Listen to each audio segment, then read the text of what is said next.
Boa noite, pessoal, tudo bem? Estamos aqui em mais um programa da Acentopeia, em parceria com o CREA aqui de Minas, né? E hoje a gente tem uns convidados aí pra lá de especiais, né? Vamos falar de uma situação que acho que ela vai servir pro Brasil todo, né, cara? Acho que é a melhor forma da gente colocar isso aí. Hoje eu tô com os dois aqui, com o Bruno e com o Roberto. Queria que vocês se apresentassem pro pessoal, explicassem o que vocês fazem, o início da trajetória suas. Então, vou começar aqui, Roberto. Fica à vontade, Bruno. Meu nome é Bruno Teodoro, eu tenho 30 anos, sou de Curvelo. Hoje sou formado em engenharia civil, fiz engenharia aqui em Curvelo mesmo, Cefet, grande universidade aí. Bruno, você formou pode falar um muita pouquinho gente. mais próximo do microfone, por favor? Sim. Isso. Formou muita gente. Então eu comecei trabalhando aqui em Curvelo, na obra da fábrica Maria Malha. Posteriormente, migrei para a parte de rodovias, já tenho aí 6 anos que estou trabalhando nesse ramo. Comecei aqui na obra da Eco, posteriormente fui para Uberlândia, Rio Grande do Sul, Espírito Santo, Goiás, obra no Tocantins também. E hoje estou alternando entre esses estados, assumindo a gestão de algumas obras. E vim aqui hoje compartilhar um pouco dessa experiência e poder colaborar um pouco com a população, né? Mostrar o que é uma rodovia, todo esse histórico. Que ano você formou, Bruno? Formei em 2018. De 2018, né? Bacana. Agora você, meu querido.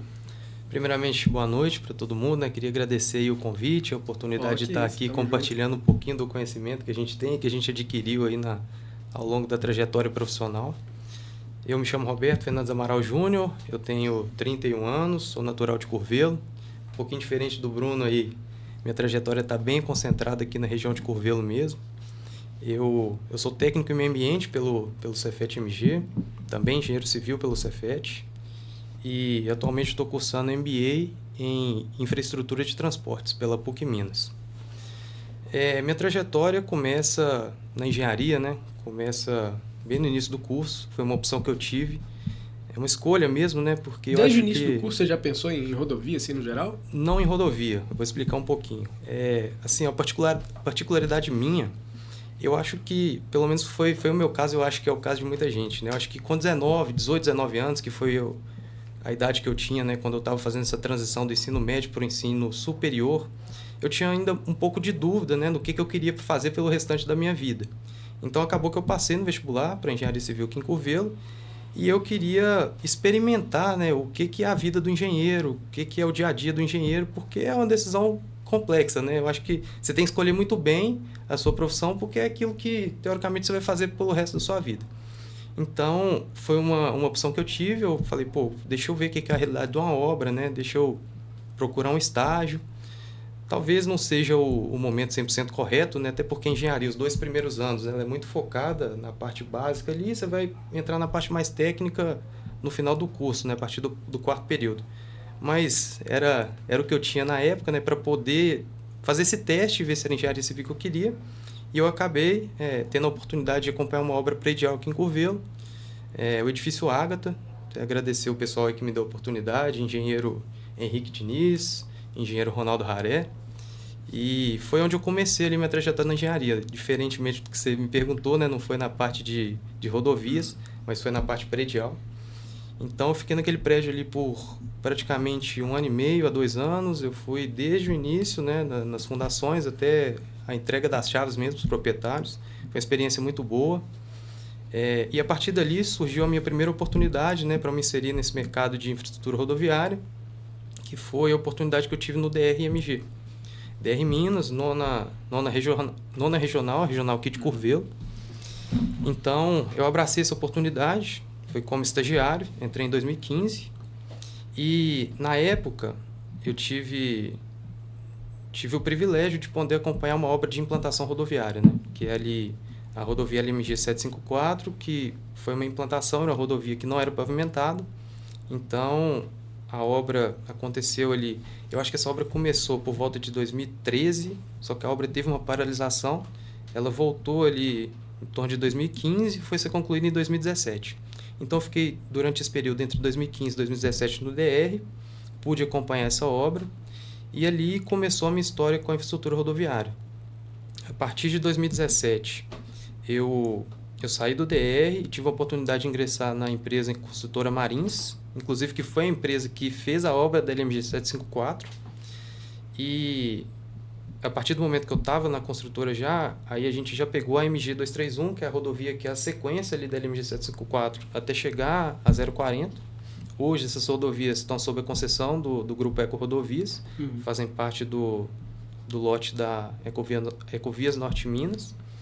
E fiquei por 2 anos no DR, por um ano na consultora Marins, até ali julho, agosto de 2018. E logo na sequência, nessas rodovias foram concessionadas. A Eco Rodovias chegou em Curvelo para tomar conta da BR-135, entre o Trevão, no quilômetro 668 da rodovia BR-135 e o quilômetro 370, no município de Montes Claros. E também faz parte do contrato a rodovia LMG 754 e MG 231. Eu tive a oportunidade de fazer entrevista para um cargo de técnico de engenharia na Eco Rodovias e consegui passar por essa vaga e entrei no grupo e é onde eu estou até hoje. Já fazem, no dia 3 do próximo mês, fazem 7 anos que isso, hein? De trajetória no grupo Eco Rodovias. Sou muito grato, é uma empresa de uma capacidade imensa. Sou muito grato, né, ao desenvolvimento que eu já tive lá dentro da empresa, assim como as empresas anteriores por onde eu passei. Eu acho que eu tenho muito a agradecer as pessoas que estiveram no meu caminho, né? Eu acho que eu chamo de os mestres, né, são muito importantes. São aquelas pessoas que no início da sua trajetória ali, né, vão te dar o caminho, né, da profissão, tirar as dúvidas, ensinar qual que é o caminho correto.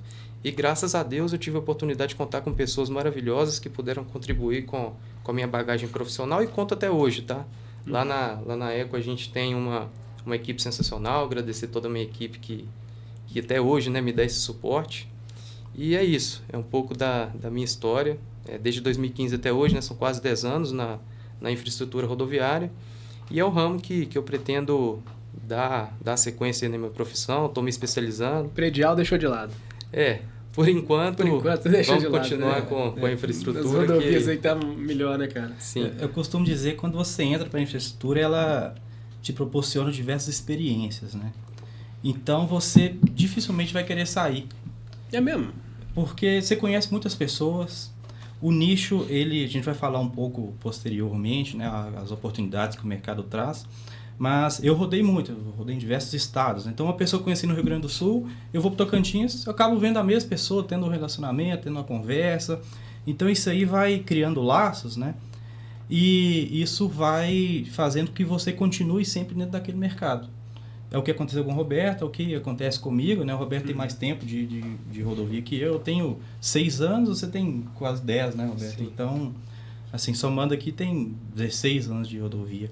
E tem gente aí que tem 50 anos de rodovia. É um mercado mais acolhedor, né? Vamos dizer assim. Sim. Apesar de difícil, eu imagino que seja um pouco mais tranquilo, né? O que isso que o Bruno está falando é verdade, tá? O que a gente brinca muito lá entre a gente, né? Que somos os profissionais voltados nessa parte de infraestrutura rodoviária, é que o trecho é muito grande, né? Porque o Brasil é um país com dimensões continentais e uma das maiores malhas rodoviárias do planeta. Porém, né, as empresas, né, que trabalham voltadas para esse nicho, para atender a infraestrutura rodoviária, e os profissionais também que se especializam, que estão voltados para a infraestrutura rodoviária, eles acabam sempre que se encontrando, né? Mesmo o país tendo o tamanho que tem, mas geralmente são as mesmas empresas que participam de contratos, né, ao longo de todo o Brasil.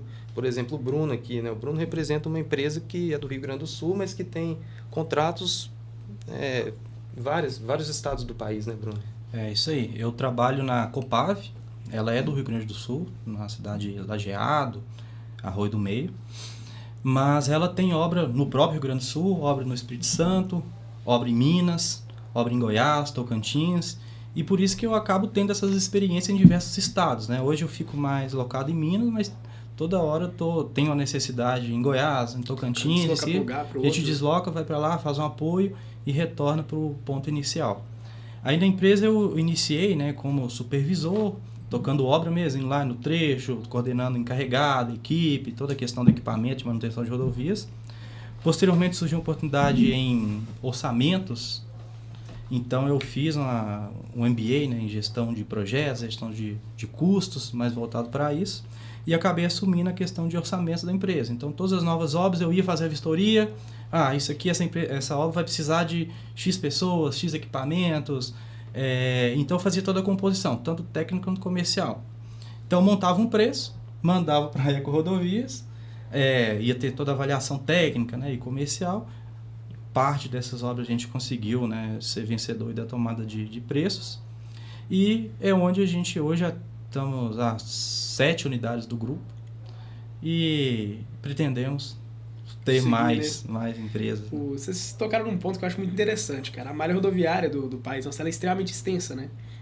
Igual você falou, cara, é um país de dimensões continentais. Então, e se a gente for considerar ainda que a maior forma de deslocamento que a gente tem de matéria no Brasil é feita pela malha viária, né? A gente vê que esse é um ramo que ele não vai ceder, cara, ele não vai acabar. Você sempre vai ter estrada para fazer, você sempre vai ter estrada para construir, você sempre vai ter, né? Quero chegar, pavimentar um determinado local para chegar aqui, ter um acesso mais fácil a isso, aquilo, facilitar muito esse deslocamento, né? Fazer duplicações, que é uma coisa que acontece com certa frequência também. Às vezes uma duplicação ele acelera muito essa velocidade de um material chegar de um ponto até outro. Tudo isso é extremamente relevante para o país nosso, né? Para a forma como esse país funciona. Mas tem um detalhe, cara, que eu queria ver com vocês, o seguinte. Eu estava até, por coincidência total, esses dias atrás eu estava assistindo um vídeo falando sobre tipos de pavimentação, né? O pessoal falando que a pavimentação mais comum que se usa no Brasil é aquela pavimentação, não sei se é o termo correto, vocês me desculpem, mas a pavimentação flexível, né? Que é uma pavimentação que ela se alonga um pouquinho, mas que em outros lugares eles já usam muito a pavimentação cimentícia, né? Que é de concreto, eu acho, na verdade. E eu tenho muita dúvida nisso. Eu queria saber quais são os tipos de pavimentação que existem, assim, quais são os mais comuns, por que usa um, por que usa o outro. Vou chegar nesse ponto aí com vocês, véio. Isso é uma curiosidade pessoal minha. Vamos tentar esclarecer aí essa questão dos tipos de pavimentações, né, que são mais aplicadas aqui a nível nacional. Posso começar, Bruno, também ao longo aí da explicação você pode me ajudar a contribuir. Mas basicamente, né, hoje, a nível nacional, a gente tem 3 tipos de pavimentos que são mais implantados. A gente tem o pavimento flexível, que é o pavimento onde a gente tem a camada mais superior, que a gente chama camada de rolamento, né, com uma espessura asfáltica, que o asfalto, né, que a gente chama, ele é composto por material betuminoso, que é o cimento asfáltico de petróleo, mais agregado. Geralmente a gente mistura agregados ali de granulometrias diferentes.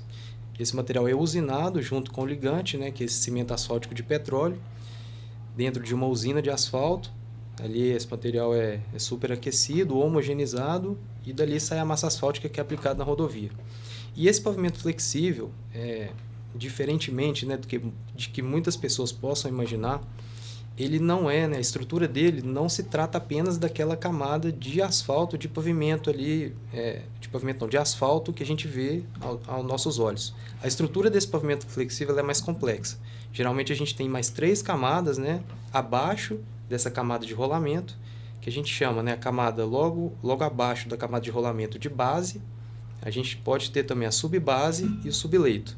Então, essas 4 camadas, basicamente, né, elas se complementam, né, e se consolidam na estrutura total do pavimento. E ele é chamado de pavimento flexível, né, porque o modo de trabalho dele, né, ele tem uma flexibilidade, né, tanto nas camadas superiores quanto nas camadas inferiores, né, as tensões oriundas do tráfego, elas são distribuídas ao longo de todas essas camadas. Não só a camada superior recebe essas tensões. Então, assim, todas as camadas, né, que a gente citou que elas são importantes e têm a sua relevância, né, dentro da estrutura desse pavimento flexível. A gente também tem os pavimentos que são os pavimentos semirrígidos. Basicamente, o semirrígido, a diferença dele para o pavimento flexível é que ele possui uma camada, geralmente de base, onde é adicionada um percentual de cimento. Ela é uma camada cimentícia. Aí, por isso, né, ele recebe esse nome de semirrígido, porque a camada trabalha com uma rigidez maior do que a camada de base, onde não tem a inserção de cimento. E aí, esse é o pavimento flexível. A gente tem também o pavimento rígido, que é aquele pavimento que, diferentemente, né, da gente ter uma camada de rodagem em pavimento asfáltico, a gente tem aquela camada superficial em concreto. Por isso, ele é chamado de pavimento rígido. E, diferentemente, né, do pavimento flexível, o concreto, a camada superior, aquela camada de concreto, que é a camada de rodagem, ela recebe e ela absorve praticamente toda aquela tensão oriunda do tráfego. Então, superficialmente, né, esses são os 3 diferentes tipos de pavimento, onde a gente tem a maior aplicação, né, a nível nacional, é o flexível, o semi-rígido e o pavimento rígido. E o Bruno poderia complementar aí um pouco. Vou falar um pouco da diferença entre eles, né? Qual que é, assim, por que aqui usa pavimento flexível, por que aqui é pavimento rígido, qual que é a vantagem, por que grande parte que a gente vê é o flexível, que é o rígido é concreto, né? Você passa assim naquela via de concreto, é o pavimento rígido. E o flexível é o que a gente vê na rua, aquele escuro, né? O pavimento de material betuminoso mesmo. Então, quando uma empresa vai fazer, agora eu quero colocar pavimento flexível ou rígido? Primeira coisa, ver qual que é o orçamento. O pavimento rígido, ele é em torno dos 30% a 50% mais caro do que o flexível. No entanto, o flexível dura de 8 a 12 anos e o rígido dura de 25 anos, assim, o índice de serventia dele, que é o tempo que ele dura dentro da via, né, em si, que sem dar aquela manutenção pesada. Hoje, grande parte das obras, o orçamento é muito apertado. Por isso que a maioria dos pavimentos que a gente vê em rodovias, tirando aeroportos, né, é o pavimento flexível.